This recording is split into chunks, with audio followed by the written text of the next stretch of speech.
All right, so we are back. We are going to talk today about everyday practices. This is a bonus module, so this is extra. so, Right. um, and feel free to ask questions, Lois and Nikki, if you have any questions about some of the things that I'll be talking about. But these are things that I try to incorporate in every session that I have with people. There's this really easy thing that I do with people to do just a percent check-in. And this is subjective. So you get to determine what your percentage is. I'll just explain it to you. So if you think about a battery that's fully charged, it's 100%, right? So whatever your 100% is, you're, navigating life maybe with ease, and maybe there's moments of joy and you're just feeling like things are going okay, right? So anything below that is just information. So if you're at a 90% or a 60%, it's just information. And again, it's subjective. So you get to define what that looks like. But when I have people do this, they become more and more aware of where their energy is being spent. So oftentimes people will say to me, I have this really long work day and I get home and I'm exhausted and I can't figure out why. And so if you check in with yourself on an ongoing basis throughout the day, you can touch base and say, okay, I just had a meeting and I'm feeling more at like 50%. Somehow, some way, I just felt really drained. So then the question I ask myself is, what would it take for me to get 5 to 10% more battery? So it might be if you feel drained after a meeting or a conversation with someone, or maybe you got a bill in the mail that you weren't expecting. Um, what would it take to get 5 to 10% more charge? So it might be a conversation with a friend. It might be listening to some music. It might be a walk around the block. I don't care what it is, but whatever you think would help you increase your charge. Something that can be incredibly helpful from a mind, body, soul perspective is curiosity. So we're a day out from the election. Um, it's strenuous and stressful for everyone. And cultivating curiosity is probably the last thing people are able to do. When you're in the stress response, this is not always accessible. And it's an important aspect to our well-being, because when we have a negative thought process, or we're experiencing negative sensations, or we're having some kind of an experience, if we get to inquire and ask questions like, wow, okay, so some anger just went through me, I'm feeling really activated, what's going on here? If I can just cultivate a little bit of curiosity, right? Or someone said something to me and I feel really defensive, right? Getting just really curious. Okay, what felt so intense about that? One of the things I teach over and over and over again, and this is an everyday practice, is emotional literacy and agility. And this is something you can learn. Emotional literacy is basically just understanding the like fundamentals of emotions. It's understanding what the terms are, how it shows up for you, developing the language. And then the agility piece is really knowing what to do with the emotion when it arises.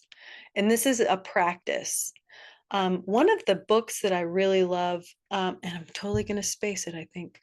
Brene Brown wrote a book about Atlas of the Heart. That's what it is. Atlas of the Heart. She does this really beautiful um, description of each emotion, and then talks about what it looks like maybe in her life, or someone she's worked with. So I think that could be a really great frame to use as you're learning about your emotions and how to navigate them. We did a little bit of the body story in the mind, body, soul modules. So the body story is really just accessing and getting connected to your own body. Like, what has been your journey thus far? We all have relationships with our bodies. And what is it? How can we be connected to it? When are times when we disconnect from it? It might be for some of us females, it might be that getting into our body is very uncomfortable for a variety of reasons. It might be we have some body image stuff. It might be that there's been things done to us that are very uncomfortable and or traumatic. So getting into the body can feel really triggering. So this is a gentle, soft, slow process, but it can be really helpful, especially when you are dealing with chronic illness that pops up over and over again. Or, I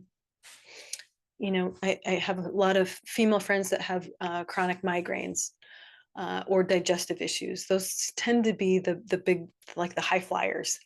And so this is just another way to kind of get in touch with your body.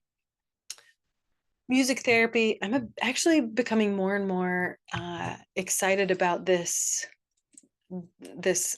approach. It's not, well, I probably should have said sound therapy. So not necessarily music, but sound therapy.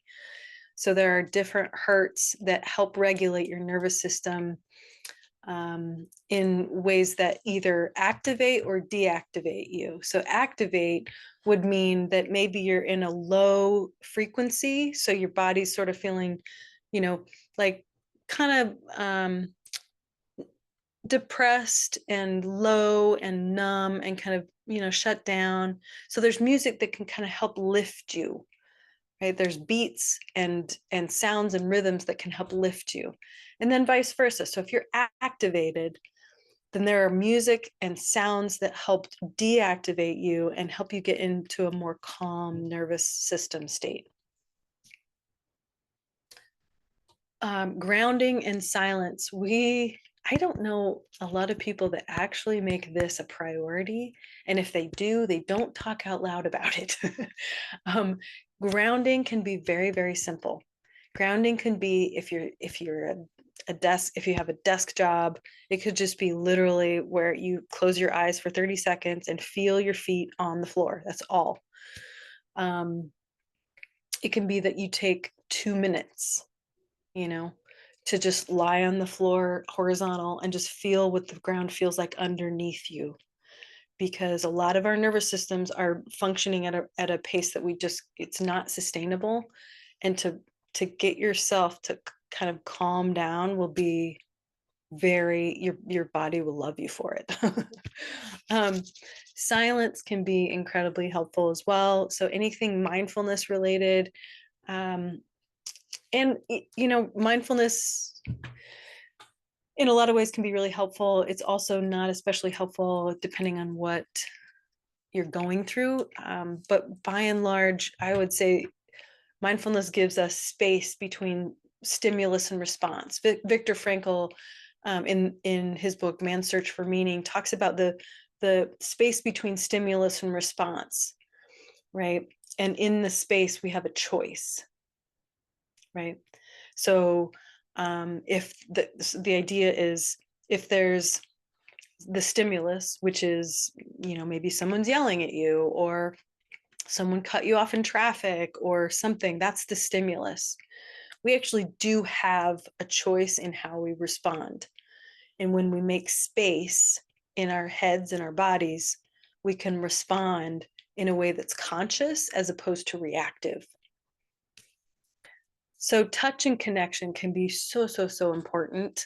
It can be with furry friends. It can be with humans, but touch and connection can be really helpful for, the oxytocin, that love hormone, the feeling connected to other people can just be really, really good. Thought tracking. I love this practice.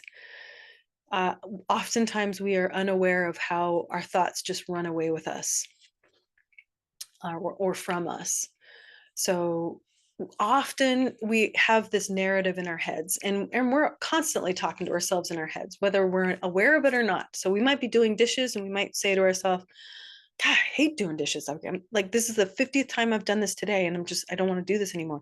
And it's chatter up there. There's a lot of chatter, right? Um, if you can start to pay attention to where your attention is going and where your thoughts are going, it will be very helpful long term, because the more you become aware of it, the more you can start to change it and reframe it. I'm a big fan of screen breaks. uh, we are in front of screens constantly, it feels like. So any chance you can take, I mean, I am tempted to do like some kind of a screen fast, like a week-long screen fast where I just don't look at any screens. I don't know if that's possible, but because I have emails and work to do. But there's something about having time and space away from that stimulus. And we've talked a lot about the vagus nerve. Any kind of stimulation or destimulation. So vagus nerve stimulation would be, so again, if you're in hypoarousal, if you're numb and apathetic and shut down, you would need some kind of activation. You would need a stimulation. So it might be a cold shower or a cool shower. It might be a cold pack on the front of your head or on the back of your neck. It might be running in place for a few seconds. It might be a HIIT workout, something that activates your body and starts getting your heart rate up. Vagus nerve destimulation is anything like gargling with water or humming, massaging that vagus nerve, helping it calm down, doing some breath work. I didn't actually put breath work on here, but that absolutely can be a helpful practice. But one of the things that I really just kind of love to do lately is hand on my heart, hand on my belly. And sometimes I'll just do a little like swaying, just see what feels good. I might do some humming. Even as I talk, I can kind of feel the vibration in my throat and in my chest. And it's just like, ooh, that feels good. Lymphatic drainage can be incredibly helpful too. So we have so many lymph nodes, especially in our face and our neck. There's just some things that you can do to sort of massage your lymph nodes, right? So there's a couple, like you can split your fingers in two and take the side of your head and just kind of go upwards and or in circular motions, can be really helpful and just really cathartic. There's things that you can do where you start kind of at the midline of your jaw, go all the way around your earlobe down your neck. So it can just feel really good, and you do it on both sides. It doesn't need to be very hard. It's just like really gentle. It feels actually really good. I'm like, oh. And I guess one of the things that I want to encourage you to do is to continue to gather information about what really resonates with you, what feels good, what nurtures you. There's no wrong answer necessarily. It's just whatever regenerates you, right? And then I kind of love this quote by Crazy Horse from the Oglala Lakota Sioux tribe. I salute the light within your eyes where the whole universe dwells. For when you are at the center within you, and I am at the place within me, we shall be one. I just thought that was really beautiful. Because there's something about when we are grounded and we are calm and we are, aligned mind, body, soul, we can just relate to other people in different ways, right? We can create community in different ways. And especially as we're thinking about the election tomorrow, how can we use these practices? And not even just about the election tomorrow, but also about, the daylight savings often causes a lot of circadian rhythm disturbance for people. In addition to that, the winter blues is a thing. So seasonal affective disorder. This is all part of kind of what we're all going through. So, how can we practice these on an ongoing basis? And actually, I would invite you, if you're interested, I am doing a 60-day challenge on Instagram. It's just called Find the Light. And there are question prompts each day that you can reflect on. And if you participate in each day, then at the end of the 60 days, and if you've participated in all 60 days, you'll have access to my Stress to Strength program for free. So just find me on Instagram, go to those quotes or those reflective questions. This can just be something that you spend time on. It doesn't need to be very long, 30 seconds, 60 seconds, or it's just something that's lingering in your head that day, right? It's just a chance for you to be intentional about where you spend your time and energy.